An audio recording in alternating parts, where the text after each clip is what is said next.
নাবালিকা পাচার করার চেষ্টার অভিযোগ ভিনধর্মী যুবকের বিরুদ্ধে। ঘটনা আগরতলা রেল স্টেশনে। আটক নাবালিকা সহ ভিনধর্মী যুবক।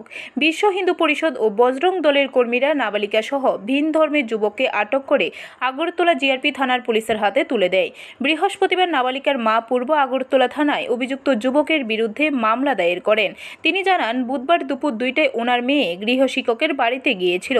4:30 নাগাদ ওনার মেয়ে বাড়িতে ফিরে আসার কথা, কিন্তু ওনার মেয়ে বাড়িতে আসার সময় অভিযুক্ত যুবক ওনার মেয়েকে তুলে নিয়ে যায়, তাই তিনি মামলা দায়ের করেছেন।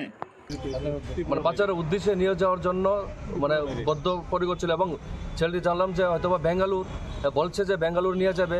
তো আমাদের সন্দেহ বেঙ্গালুরু নিয়ে যেতে পারে বা বাংলাদেশও নিয়ে যেতে পারে, কারণ ওরা পাচারের কাজে, জিহাদিরা এই ধরনের কাজে সবসময় আমরা লিপ্ত, আমরা সবাই জানি। তো মেয়েটিকে পাচার করার উদ্দেশ্যে এরকম কাজ করেছে এবং দীর্ঘদিন যাবৎ মেয়েটিকে ভালোবাসার ফাঁদে জড়িয়ে তারা এ ধরনের কাজকর্ম প্রতিনিয়ত করছে এবং আমি হিন্দু সমাজের প্রত্যেকটা। ব্যুরো রিপোর্ট, খবর ত্রিপুরা।